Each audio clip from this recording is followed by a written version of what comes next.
আসসালামু আলাইকুম ওয়া রাহমাতুল্লাহি ওয়া বারাকাতুহু। আলহামদুলিল্লাহ ওয়াসসালাতু ওয়াসসালামু আলা রাসূলিল্লাহ, আম্মা বা'দ।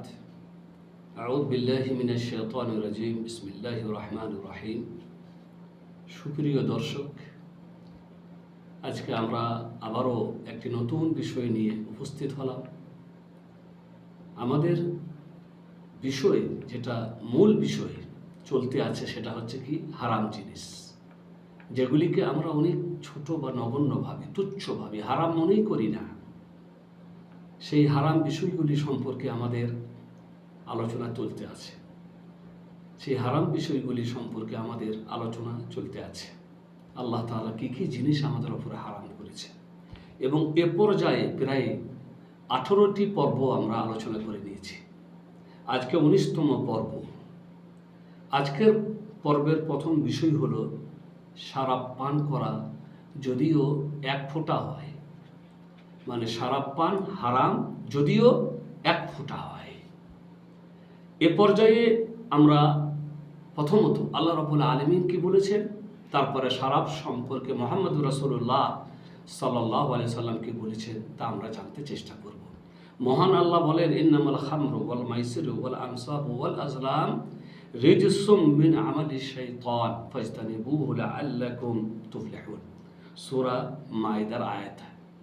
আল্লাহ তাআলা বলেন, হে ইন্নামাল খামরু ওয়াল মাইসির, অবশ্যই মদ, জুয়া, মূর্তি পূজা এবং ভাগ্য নির্ণয় স্বর, ভাগ্য নির্ণয় করার স্বর, জাহিলিয়াতের যুগে এগুলি সব চলত। তো আল্লাহ তাআলা বললেন, মদ, জুয়া, ভাগ্য নির্ণয়কারী স্বর, মূর্তি পূজা এসবই নাপাক শয়তানের কাজ। ফাজতানিবু, তোমরা তা থেকে বিরত থাকো। এগুলি সব শয়তানের কাজ, তোমরা তা থেকে বিরত থাকো। আল্লাহ তাআলা বিরত থাকো এই কথা বলা অতীব বলিষ্ঠ দলিল, যা প্রমাণ করে যে এটা হারাম জিনিস। আল্লাহ যখন বিরত থাকতে বললেন, আল্লাহ বেঁচে থাকতে বললেন, আল্লাহ বেঁচে থাকতে বলা, বিরত থাকতে বলাই হচ্ছে অতীব বলিষ্ঠ শক্তিশালী দলিল যে এই জিনিসটা কি হারাম। তাছাড়া মদ পান আর মূর্তি পূজা দুটোকে একসাথে আল্লাহ রাব্বুল আলামিন তুলে ধরেছেন। মূর্তি হচ্ছে অমুসলিমদের দেবতা, তাদের উপাস্য। মূর্তি অমুসলিমদের দেবতা এবং তাদের উপাস্য। এই দুটো জিনিসকে, মদ পান করা এবং মূর্তি পূজা, এই দুটোকে একসাথে তুলে ধরে আল্লাহ রাব্বুল আলামিন প্রমাণ করে দিয়েছেন যে আসলেই মদ হচ্ছে হারাম। অতএব যারা বলে যে আল্লাহ রাব্বুল আলামিন তো হারাম বলেননি, আল্লাহ রাব্বুল আলামিন বেঁচে থাকতে বলেছেন, তাদের এই কথার কোনো যুক্তি থাকে না। কারণ আল্লাহ রাব্বুল আলামিন দুটোকেই একসাথে উল্লেখ করে বলেছেন, নাপাক শয়তানের কাজ, এগুলি থেকে বিরত থাকো।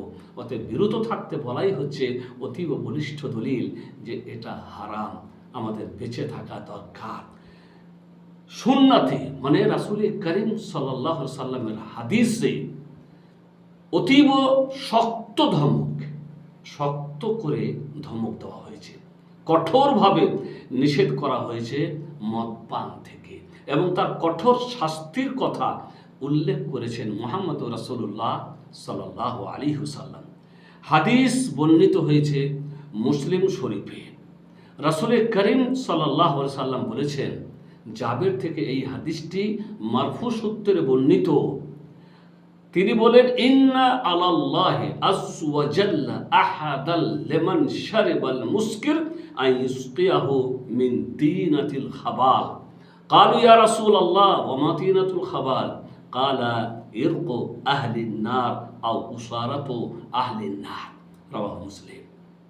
রাসূল করিম সাল্লাল্লাহু আলাইহি ওয়াসাল্লাম বলেন, আল্লাহ রাব্বুল আলামিনের প্রতিশ্রুতি তাদের ব্যাপারে যারা মদ পান করে, নেশা করে, নেশা খায়, তাদের সাথে বা তাদের প্রতি আল্লাহর প্রতিশ্রুতি যে আল্লাহ রাব্বুল আলামিন তাদেরকে তিনাতুল খাবাল পান করাবেন। তিনাতুল খাবাল। সাহাবীরা জিজ্ঞাসা করলেন, ইয়া রাসূলুল্লাহ ওয়া মা তিনাতুল খাবাল? তিনাতুল খাবাল কি? তখন রাসূল করিম সাল্লাল্লাহু আলাইহি সাল্লাম বললেন, তিনাতুল খাবাল হলো ইরক আহলিন নার, জাহান্নামীদের শরীরের ঘাম, আউ ওসারাত আহলিন নার, কিংবা তাদের শরীর থেকে নির্গত পুঁজ, গলে পচে যে পুঁজগুলা বের হয় সেগুলাকে বলা হয় তিনাতুল খাবাল। যারা শরাব পান করবে, মহান আল্লাহ রাব্বুল আলামিন তাদেরকে এই জাহান্নামীদের শরীর থেকে নির্গত পুঁজগুলিকে পান করাবেন। আল্লাহ আমাদের বাঁচান জাহান্নাম থেকে, এবং এই রকমের কঠিন শাস্তির সম্মুখীন যেন আমরা না হয়, আল্লাহ আমাদের হেফাজত করুন। অনুরূপ আরেকটি হাদিস ইবনে আব্বাস থেকে মারফু সূত্রে বর্ণিত, তিনি বলেন, মাম্মাত মুদমিনু খামরা লাকি আল্লাহ ওয়া কাআবিদি ওয়াসান, মাম্মাত মুদমিনু খামরিন লাকি আল্লাহ ওয়া কাআবিদি ওয়াসানিন, রাওয়াহু তাবরানি ওয়া হুয়া ফি সহিহুল জামি। সহিহুল জামিতে এই হাদিস বর্ণিত হয়েছে, তাবরানিতে বর্ণিত হয়েছে।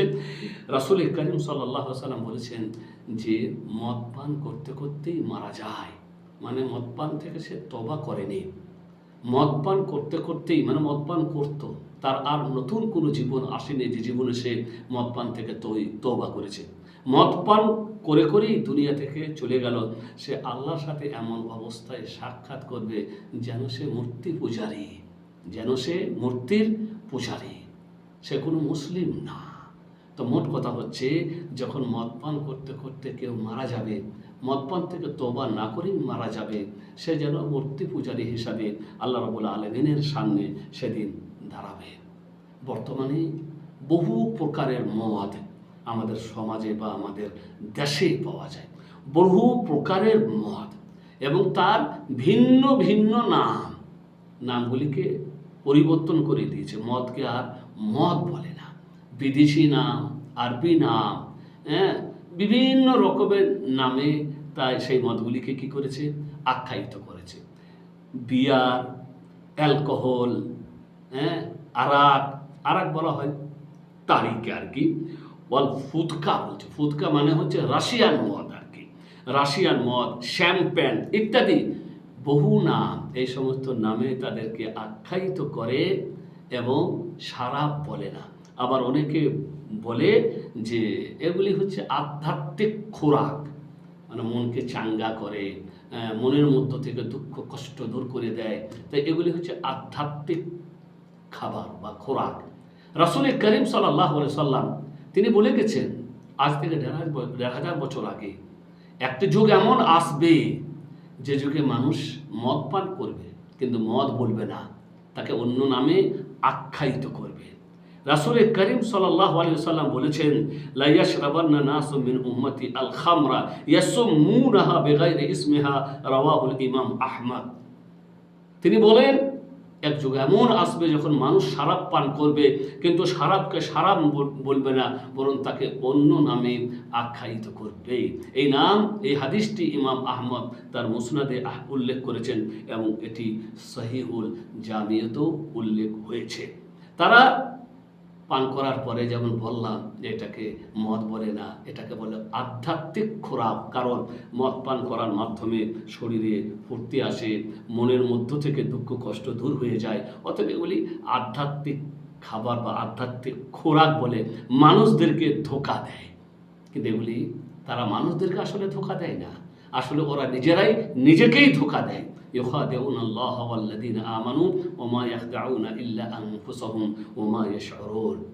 তারা আল্লাহ এবং যারা ঈমানদারগণ তাদেরকে ধোঁকা দিতে চেষ্টা করে, আল্লাহ এবং ঈমানদারগণদেরকে তারা ধোঁকা দিতে চেষ্টা করে। ওয়া মা ইয়াখদাউনা ইল্লা আনফুসাহুম, কিন্তু আসলে তারা নিজেদেরকেই ধোঁকা দেয়, কিন্তু তারা টেরও পায় না যে তাদের ধোঁকার এই যে ধোঁকা, এটা যে তাদের উপরেই আসবে, এই পরিণাম যে তাদের কি ভোগ করতে হবে তারা বুঝতেও পারে না।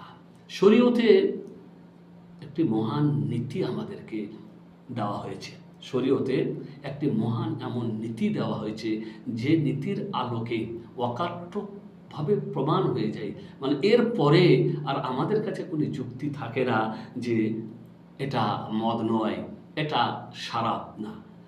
অকাট্য কথা, একটা নীতি এমন বলে দেওয়া হয়েছে শরীয়তে, যার আলোতে আমরা আর বলতে পারবো না যে এটা মদ নয়, সেই নীতিটা হলো রাসূল করিম সাল্লাল্লাহু আলাইহি ওয়াসাল্লাম বলেছেন, কুল্লু মুস্কিরিন খামরুন ওয়া কুল্লু মুস্কিরিন হারাম, রাওয়াহু মুসলিম। প্রত্যেক নেশা জাতীয় জিনিস মদ, যার মধ্যে নেশা আছে সেটা হচ্ছে মদ। অকুল্ল মুস্কিরিন হারাম, আর প্রত্যেকটি মদই হচ্ছে হারাম। যার মধ্যে নেশা সেটা হচ্ছে মদ, আর যেটা মদ সেটা হচ্ছে হারাম। অতএব যে জিনিসটা পান করলে ব্রেনকে অ্যাটাক করে, ব্রেন বিকৃত হয়, মানুষ তার স্বাভাবিক অবস্থায় থাকে না। মদ পানকারীদেরকে দেখবেন, তারা কোনোদিন তাদের স্বাভাবিক অবস্থায় থাকে না। মদ পান করে পড়ে আছে, কুত্তাতেও মুখে পেশাব করে দিচ্ছে, সে বুঝতেও পারছে না। সারা রাত পড়েছিল রাস্তার ধারে, কুত্তারা পেশাব করে দিয়ে চলে গেছে, সে বুঝতেই পারেনি, কারণ তার বিবেক, তার ব্রেন কাজ করে না। তো যে জিনিস মানুষের ব্রেনে প্রতিক্রিয়া সৃষ্টি করে, মানুষের বিবেক বুদ্ধিকে হারিয়ে দেয়, যে বিবেক বুদ্ধি যে জিনিসের কারণে ঠিক থাকে না, সে জিনিসটাই হচ্ছে মদ বা হারাম।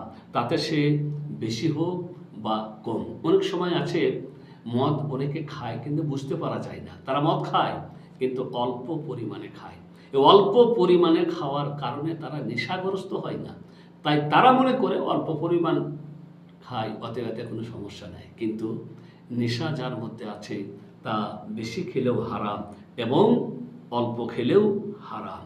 মুহাম্মদ রাসূলুল্লাহ সাল্লাল্লাহু আলাইহি ওয়াসাল্লাম বলেছেন, মা আসকারা কাসীরুহু ফাকালিলুহু হারামুন, রাওয়াহু আবু দাউদ। মা আসকারা কাসীরুহু ফাকালিলুহু হারাম, যে জিনিসটা বেশি খেলে নেশা হয় তার অল্পটাও হারাম। অতএব অল্প খেলে নেশা হয় না বলে সেটাকে হালাল মনে করলে চলবে না। অনেক রকমের নাম, অনেক প্রকারের মদ সমাজে উঠেছে, তো যত প্রকারের হোক এবং যে নামে আখ্যায়িত করা হোক, বিধান একটি, তার হচ্ছে হারাম। রাসূল করিম সাল্লাল্লাহু আলাইহি ওয়াসাল্লামের একটি নসিহত এখন আমাদের শুনে নেওয়া দরকার। রাসূল করিম সাল্লাল্লাহু আলাইহি ওয়াসাল্লাম আমাদেরকে কি উপদেশ দিয়ে গেছেন মদ পান করার ব্যাপারে, বা যারা মদ পান করে তাদের সম্পর্কে আল্লাহ রাসূল সাল্লাল্লাহু আলাইহি ওয়াসাল্লাম কি নসিহত করে গেছেন, কি উপদেশ দিয়ে গেছেন। তিনি বলেন সাল্লাল্লাহু আলাইহি ওয়াসাল্লাম, মান শারিবাল খাম ওয়া সাকার লাম তুকবাল লাহু সালাতুন 40 সাবাহা, যে ব্যক্তি মদ পান করে নেশাগ্রস্ত হলো তার নামাজ 40 দিন পর্যন্ত কবুল হবে না। ওয়া ইন মাত দাখালান নার, আর এই অবস্থায় যদি মারা যায় তাহলে সে জাহান্নামে যাবে। ফাইন তাবাল্লাহু আলাইহি, যদি সে তওবা করে আল্লাহ তার তওবা কবুল করবেন। ওয়া ইন আদা ফাশারিব ফাসাকার লাম তুকবাল লাহু সালাতুন 40 ইয়াওমা, তারপরে যদি আবার পুনরায় মদ পান করে এবং নেশাগ্রস্ত হয় তার নামাজ 40 দিন পর্যন্ত কবুল হবে না। ওয়া ইন মাত ফাইন মাত দাখালান নার, আর এই অবস্থায় মারা গেলে জাহান্নামে যাবে। ফাইন তাবাল্লাহু আলাইহি, আবারও যদি সে তওবা করে আল্লাহ তার তওবা কবুল করবেন। ওয়া ইন আদ ফাশারিব ফাসাকার লাম তুকবাল লাহু সালাতুন 40 সাবাহা, কিন্তু আবারও যদি সে ফিরে যায়, পুনরায় যদি সে ফিরে গিয়ে আবারও মদ পান করে নেশাগ্রস্ত হয়, তার নামাজ 40 দিন পর্যন্ত কবুল হবে না, আর এই অবস্থায় মারা গেলে দাখালান নার, সে জাহান্নামে যাবে। ফাইন তাবাল্লাহু আলাইহি, যদি সে তওবা করে আল্লাহ তার তওবা কবুল করবে। ওয়া ইন আদা কানা হাক্কান আলাল্লাহি আন ইউসকিয়াহু মিন রাদগাতিল খাবাল ইয়াউমাল কিয়ামা, এবারে যদি আবার পুনরায় ফিরে যায়, আবারও ফিরে গিয়ে যদি সে আবার শরাব পান করে, তাহলে আল্লাহ রাব্বুল আলামিনের তার সাথে এটাই প্রতিশ্রুতি যে আল্লাহ রাব্বুল আলামিন তাকে কিয়ামতে রাদগাতুল খাবাল পান করাবেন। রাদগাতুল খাবাল, সাহাবীরা বললেন, ক্বাল ইয়া রাসূলুল্লাহ ওয়া মা রাদগাতুল খাবাল, রাদগাতুল খাবাল কি?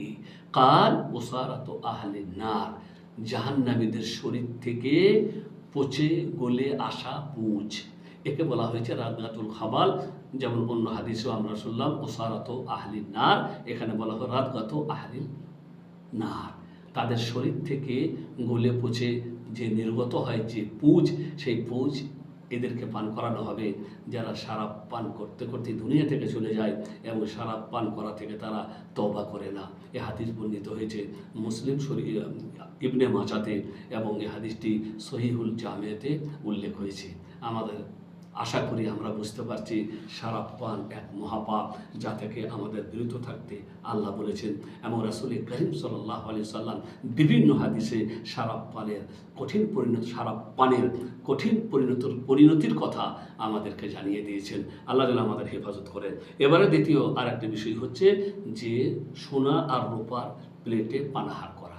সোনা আর রূপার প্লেটে পানাহার, এমন কোনো দোকান নেই যে সমস্ত দোকানে মানে বাড়িঘরের ব্যবহৃত জিনিস, মানে বাড়িঘরে ব্যবহার হয় এমন জিনিস বিক্রি হয়, সেই সমস্ত জিনিস দোকানগুলিতে বর্তমানে সোনা আর রূপার প্লেট কিংবা সোনা আর রূপার পানি দিয়ে মালিশ করা প্লেট পাওয়া যায়। অনুরূপভাবে অনেক ধনীদের বাড়ি আছে, যারা মালদার ধনী এবং বড় বড় হোটেল আছে, তারা তাদের বাড়িতে সোনা এবং রূপার প্লেট রাখে। এগুলি সবই অনেকে আছে এগুলিকে খুব মূল্যবান হাদিয়া মনে করে, পুরস্কার হাদিয়া দেবে কাউকে, গিফট। তো এগুলিকে মানে সোনা বা রূপার প্লেট মানুষকে হাদিয়া স্বরূপ দেয়, ব্যবহার করে। অনেকে আছে যারা তাদের নিজের বাড়িতে সোনা আর রূপার প্লেট ব্যবহার করে না, কিন্তু অন্য বাড়িতে যখন যায় কিংবা বিয়েতে শাদিতে যখন যায় তখন তারা এগুলি কি করে, এগুলি ব্যবহার করে। মনে রাখবেন রাসূল করিম সাল্লাল্লাহু আলাইহি সাল্লাম এগুলিকে হারাম বলে আমাদেরকে জানিয়েছেন। মুসলিমরা যারা আল্লাহওয়ালা দিনদার আল্লাহ ভীরু, তাদের জন্য জায়েজ নয় যে সোনা বা রূপার প্লেট ব্যবহার করবে। এবং এর কঠিন পরিণতির কথা রাসূল করিম সাল্লাল্লাহু আলাইহি ওয়াসাল্লাম আমাদেরকে জানিয়ে দিয়েছেন। তিনি বলেছেন, ইন্নাল্লাযী ইয়াকুলু আও ইয়াশরাবু ফি আনিয়াতিল ফিদ্দা ওয়াদ-দাহাব ইন্নামা ইউজাজ্জিরু ফি বাতনিহি নারু জাহান্নাম, রাওয়াহু মুসলিম। বলেছেন অবশ্যই যারা সোনা এবং রূপার প্লেটে পানাহার করে তাদের পেটে জাহান্নামের আগুন ভরে, তাদের পেটে তারা জাহান্নামের আগুন ভরে। হাদিস বর্ণিত হয়েছে মুসলিম শরীফে। আর এই হুকুমটা মানে এটা যে হারাম, এর যে কঠিন শাস্তির সম্মুখীন হতে হয়, এটা প্রত্যেকটা জিনিসকে শামিল করে। মানে ছোট হোক বড় হোক, যেমন ছোট প্লেট, বড় প্লেট, ছোট পেয়ালা কিংবা সোনার চামচ, সোনার ছুরি, যাই হোক না কেন। অনেকে মানে মেহমানদেরকে হাদিয়া দেওয়ার জন্য গিফট স্বরূপ যে সমস্ত মানে কভারগুলা নিয়ে আসে, সে সমস্ত কভারের মধ্যেও অনেক সময় এরকম জিনিস থাকে। আবার অনেকে বলে যে আমরা এগুলি ব্যবহার করি না, এগুলি শুধু আমরা আলমারিতে সাজিয়ে রাখি। যদি আলমারিতে সাজিয়েও রাখা হয় বাড়িতে, তাও কিন্তু সোনার প্লেট বা রূপার প্লেট বা যে কোনো জিনিস এগুলা কিন্তু জায়েজ নয়। এগুলি হারাম পর্যায়ে যাবে, যাতে করে এগুলি ব্যবহারের আওতায় যেন চলে না যায়। তাহলে আজকে আমরা আলমারিতে সাজিয়ে রেখেছি, আজকে সাজানো আছে, কিন্তু কালকে সেটা হয়তো আবার ব্যবহারের পর্যায়ে চলে যেতে পারে। তাই এটাও জায়েজ নয়। আর এ কথা বলেছেন আমাদেরকে আল্লামা আব্দুল্লাহ বিন বাজ রাহমাহুল্লাহ। আল্লাহর কাছে দোয়া করি আল্লাহ রাব্বুল আলামিন যেন আমাদের হেফাজত করেন, আমরা যেন সোনা এবং রূপার প্লেট যেন ব্যবহার না করি এবং শরাব পান থেকে যেন আমরা বিরত থাকতে পারি। আল্লাহ রাব্বুল আলামিন আমাদের তৌফিক দান করুন। ওয়া সাল্লাল্লাহু আলা নবিয়িনা মুহাম্মদ ওয়া আলা আলিহি ওয়া সাহবিহি আজমাইন। আসসালামু আলাইকুম ওয়া রাহমাতুল্লাহি ওয়া বারাকাতুহু।